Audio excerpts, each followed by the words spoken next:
Today's lesson is trig functions of any angle.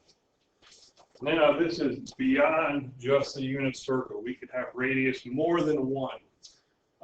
So let's see what it looks like. Determine the exact values of the 6 trig functions. Now, we still have x and y, but the difference is radius is no longer 1, right? If we made this a right triangle quick here, right, we would have 3 squared plus 4 squared equals 5 squared. Radius equals the square root of kind of your x squared plus y squared values. So in this situation, it's a 3, 4, 5 right triangle because those are some of our most common numbers. And now from there, again, sorry, the negative 3 squared, but it still works. So then what's sine of that angle? Right? It's still opposite over hypotenuse, which is y over r, so I get 4 over 5. How about cosine of that angle? Well, that's negative 3 over 5, right? This is adjacent, this is opposite, this is hypotenuse. What about tangent of that angle? Tangent is y over x, so we get 4 over 3, and it's negative. And then let's go into our reciprocals. Cotangent, because we just did tangent, is 3 over 4, negative. What about cosine? Secant, reciprocal, right? So these guys flip. We get negative 5 over 3. And lastly, cosecant, because each one has a co, and we get 5, 4.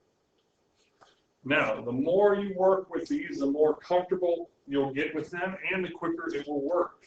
Like, the quicker you'll be able to do it. Now, not a race, but just being able to do it in 1 or 2 minutes versus then 15, 30-ish seconds down to 15 seconds. So evaluating trig function.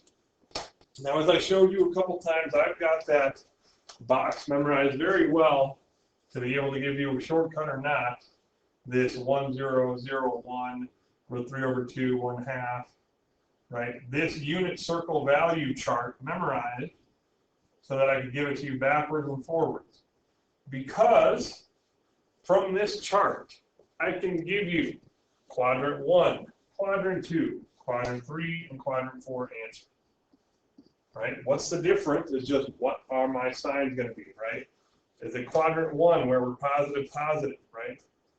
So in that case, what values are positive? All are positive, right? Sine is positive, cosine is positive, and tangent is positive. Right? So all these are positive. And the next one we got S for students. Students, right? Students is going to be an abbreviation here, but sine is positive. Student, sine, we'll start with an F. Cosine is negative. Tangent is cosine over cosine, so plus over minus is also negative. So all students take calc as a little mnemonic that helps me and others remember what is the value that's going to be positive in that quadrant, right? So again, now in this quadrant, it's a negative negative for points, so sine's negative, cosine is negative. But what's negative divided by negative? It's positive. Whereas over here, this was a negative positive. I didn't mention that. And lastly, calc is a negative x value, sorry, positive x value, negative y value. So sine is negative, cosine is positive, negative divided by positive gives us negative. So there's my chart of signs, and I just need to remember all students take calc. Right, we start in quadrant 1 and rotate. All students take calc. Because all are positive in quadrant 1, sine is positive in quadrant 2, tangent t positive in quadrant 3, and cosine is positive in quadrant 4. Next, determine the exact values of the 6 trig function. We've got negative 8, 15. Negative 8, 15, and I need my hypotenuse, right? R equals square root of negative 8 squared plus 15 squared. And this is a right Pythagorean triple, where we're going to get 17. 64 plus 225 is 289. And if you work with Mathly, you kind of need to know your triples. So that's why I've got that one now. So filling in the triangle, R is 17. And now from this angle, I've got adjacent is 8. Opposite is 15. Hypotenuse is 17. Or you can just use that cosine of the angle is x over r. Sine of the angle is, right? So we're over radius this time. So what's our 6 values? Sine of theta is y over radius. Cosine of theta, or you could use SOHCAHTOA with this triangle, either way works, -8 over 17. Tangent, sine over cosine is going to give me -15 over 8. And then reciprocal, so cosecant is 17 over 15. Secant is 17 over 8. And tangent, and with a negative, is -15, -8 over 15. Those are my 6 values. If you have to go to SOHCAHTOA and flip them, sorry, I said cotangent, rotangent. You have to go back to your right triangle and kind of do it that way. That's perfectly fine. Right, labeling adjacent, opposite, hypotenuse. But again, the more you do it, the quicker these will become for you. Sine of theta is 3/5 in quadrant 2. Quadrant 2 is what? All students. So sine's positive, everything else is negative. So what I just need to do is write my 6 values out.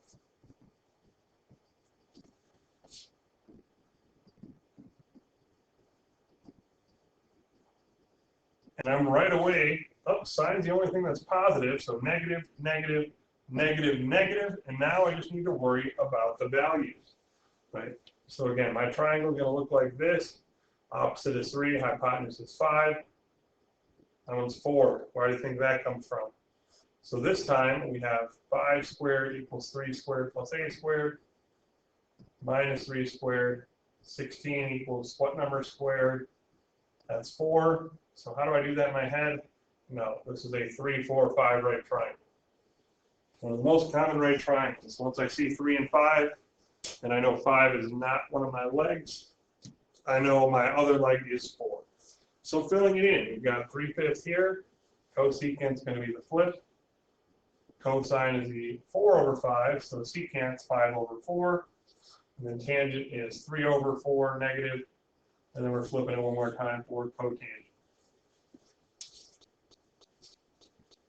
And again, the more comfortable you get with y over x, x over y, this is 1 over x, x over 1, right? Kind of, or you could say radius over x, x over radius, y over radius, radius over y, right? The more comfortable you get with that, the quicker it will become for you. Now, reference angles are what allows us to use that chart of values, right? If I write out those values for the 3rd time, right? If I use that chart of values, reference angle is why I can use that to find values in quadrants 2, 3, and 4 without looking at my chart, right? Because once I know the quadrant 1, I can go over here and say, this is that same triangle from this side, right? Even though my angle over here might be, let's say it's pi/4, right? That's going to have the same side of the triangle that I do over here, but I just know all students, so sine is going to be positive, and all my other ones are going to be negative. So that's kind of part of the point of reference angles. The other part is, again, just to note that your reference angles are between 0 and pi/2 because they're acute angles, right? Let theta be an acute angle in standard position. Theta prime is reference angle and is acute angle formed by the terminal side, so this is the terminal side in this case, and the nearest x-axis, which you can't see purple and black, so we use red, right? So in this case, it'd be this angle, you're not going that way, but going this way. And then someone might ask, well, what if it was all the way over here? Well, so we have this terminal side, and here's the nearest x-axis again, so it'd be that acute angle. Well, last one, what's the last one going to be? What if we're in quadrant 4, way over here? Right, we're not anywhere close to this one, right? So then we're basically saying, how far are we away from 2 pi? Right, so it's kind of little shortcuts we have there.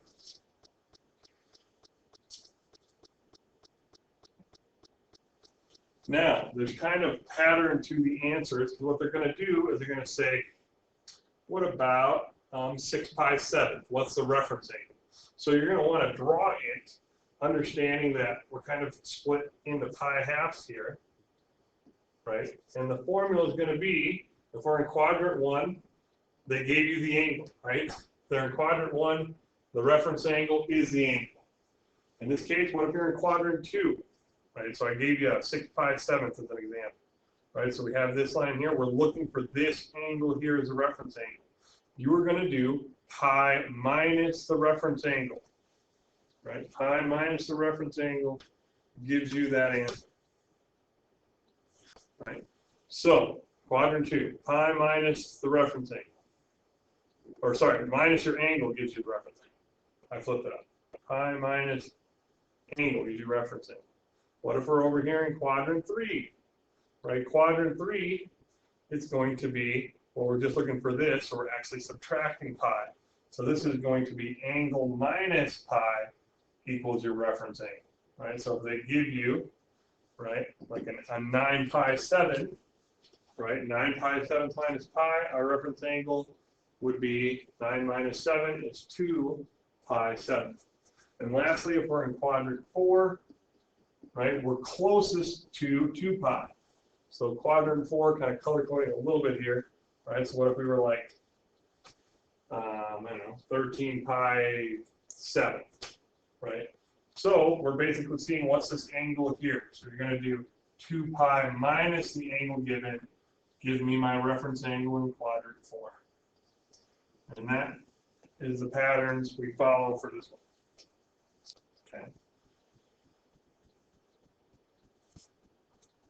Next, find the reference angle. So this time they give us degrees. Where's 320? So in degrees, either going by 90s, right? It's more than 90 and 180, more than 270.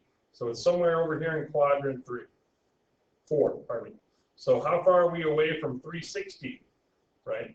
Notice I had to switch 2 pi into degrees, right? So times 180 over pi got me 360 degrees. So I need to do 360 minus that 322, gives me 38 degrees is my reference angle. Okay. Now that one alone makes me feel like I got to go back here and we got to adjust it a little bit. Now these are not incorrect, but recognize angles can be written with pi or with degrees. So in this case, you would replace pi with 180. Over here, again, you would replace pi with 180 if we're in degrees, and you would replace 2 pi with 360. So in that case, 322 degrees was in quadrant 4. We had to do 360 minus 322 to get 38 degrees. So here's your test. Your reference angle should be positive, 1. 2, it should be less than 90 degrees and less than pi half. So for some reason you do a reference angle and you get like 3 pi 5th. 3/5 is bigger than 1/2. You're too far, right? So you got to check again. Next one, we have 7 pi 8. Right? So 7 pi 8 is more than half, but it's less than 1 because it's not 8 over 8. Right? I'm just looking just at these numbers. So 7/8 is something like that. Half of a pi 4. What's this angle? Right? So we're doing pi minus 7/8. Well, how many 8ths are in pi? 8 of them. So 8 minus 7 is 1 pi over 8. Those can be a little tricky. Next, finding the trig value of any angle, right? First up, you're going to want to find the quadrant and use all students, find the reference angle in the quadrant. Jump ahead to the quadrant first. The quadrant's going to be related to all students take calculus for telling you plus or minus signs. And the reference angle is going to tell you what the value is. Wait, when you talk about reference angle, I didn't know 38 degrees. I didn't know pi 8.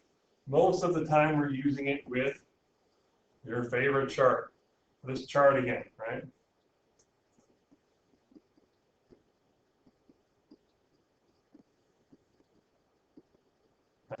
And again, why this one? Because we've got x and y value. I've got 0, pi 6, pi 4, pi 3rd, pi half. Pardon me. And again, if I wanted to find, what about cosine of 11 pi 6?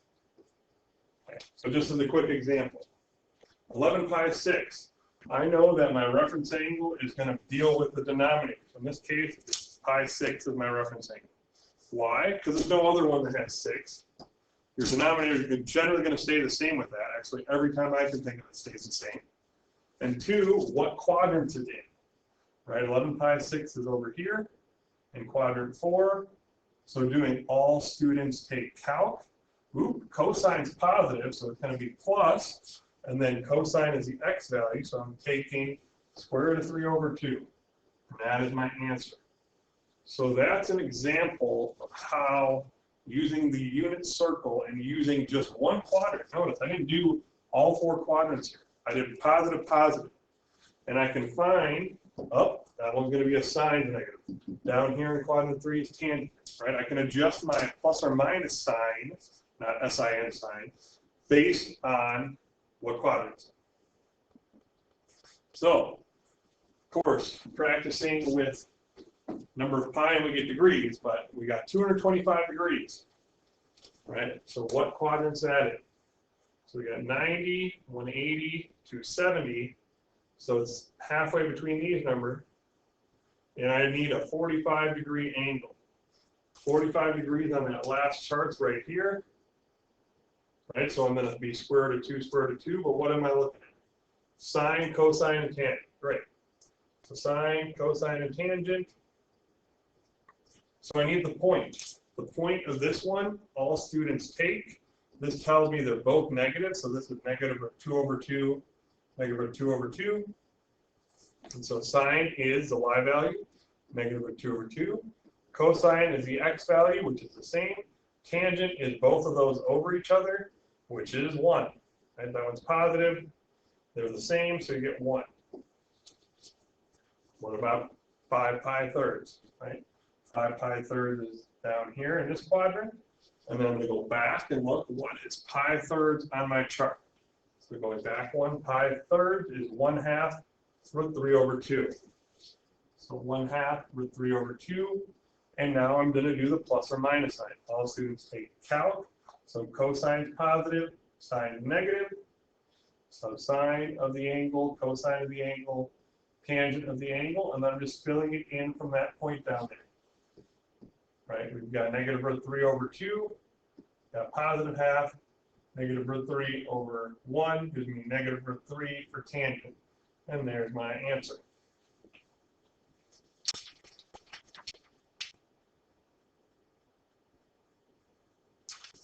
Next, find 2 solutions of the equation given radians and degrees. So this is basically find the value on your chart. Where does sine equal negative root 3 over 2? So all students take calc. Which 2 areas have a negative sine value? Right? All is positive for sine. Sine is positive here. So it's down here. So I need the value that's root 3 over 2 in those 2 quadrants. So again, getting your table up. Where is sine? Notice this one's sine, this one's cosine. Root 3 over 2. I'm looking right here. So I'm looking at what pi thirds do I have in quadrant 3 and 4. Right? So it's like this angle plus pi thirds. And what is that? Pi plus pi thirds gives me 4 pi thirds. And what about 2 pi minus pi thirds for quadrant 4? Right, kind of looking at that angle here. Gives me 5 pi thirds. And notice it says given radians and degrees. You can also use your chart for this. But now I need to translate this. So as a reminder, this is from 4:1. To change into degrees, it's 180 over pi. Right? The 30 goes into 180 60 times, and I get 240 degrees.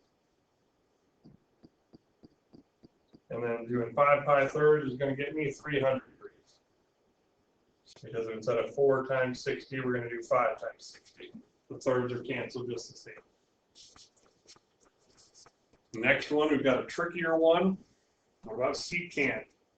Now this one, I don't have this on my chart, nor am I going to make it on my chart. So I'm going to make it fit my chart. Right? So how can I do that? Well, what does secant equal? Secant's 1 over cosine. So I got 1 over cosine is this value. I'm going to solve for cosine. Cosine's on my chart. So cross multiply, 1 equals -2, square root of 2, cosine of my angle. Solving for cosine, divide by negative square root of 2, and I get this value, which doesn't look familiar, but it's not simplified. So multiply by root 2 over root 2, and now I've got negative root 2 over 2 is cosine, and now I'm seeing, yep, that's on my chart. I'm not going to keep going back pages, but just, again, remember, you should be able to make this, and if you can't, be practicing on it. Versus pulling it out of thin air, just coming up with, oh, here's my value. This was 0, 1/6, 1/4, 1/3, pi, 1/2. So where is cosine negative root 2 over 2? So again, reminder, cosine x, sine is y. Right here, pi 4. Now where is cosine negative? All students take calc. For positive, positive. So I need the value right there, which is going to be pi minus 1/4, and the value right there, which is pi plus 1/4. So this is going to give me 3/4. 4/4 isn't there, because 4/4 is this line right here, and 5/4, and then I'm going to convert it into degrees, which I'm doing this a little more mentally, but you can use your calculator. 135 degrees or 225 degrees. And if you run into questions, ask and shoot me an email. But again, a lot of stuff to learn, and that's okay. Feel free to rewatch the video again. Moving on, find this indicated trig value in the specified quadrant. It says cotangent theta is -3. In quadrant 2, find sine. Now, we've done this before. It wasn't necessarily cotangent, but in yesterday's lesson, I recall it said sine is this value, find the other 5. We're doing the same thing. The only difference is they're telling you this is a triangle where cotangent is this, or x over y, has an x over y of -3. So this -3 over 1, x over y, so my -3 is my x value, 1 is my y value. What's the other side of my triangle, right? And it's in quadrant 2. We've got -3 squared plus 1 squared gives me 9 plus 1 is 10. Is c squared, and I just need to square root that. So my hypotenuse is square root of 10, and now I'm ready to find it, right? So what is sine of that, right? Again, y over r. So sine of my angle is 1 over square root of 10. Make it look nice and neat. We got square root of 10 over 10. So now just given one SOHCAHTOA value, or even its reciprocal, we can find any other one. Same idea with secant. Reminder, this is 1 over cosine. So this is radius over x is -9 over 4. Or, sorry, we should say 9 over -4. I generally make my hypotenuse positive. We're in quadrant 3 where everything's negative. All students take, except for tangent. What do you know? My answer is going to be positive. But now I need to finish my triangle. So I've got 9 over here, 4 here. What's my other side? 9 squared equals 4 squared plus, we don't know the y value. So minus 16 from 81, and I get 65. So square root of 65 is y. We have square root. And these are both negative, but it doesn't matter because we know the answer is going to be positive. Because the negatives cancel, and I get square root of 65 over 4. And that wraps up this lesson today. Be aware there will be some understanding checks when we get back. And have a good one.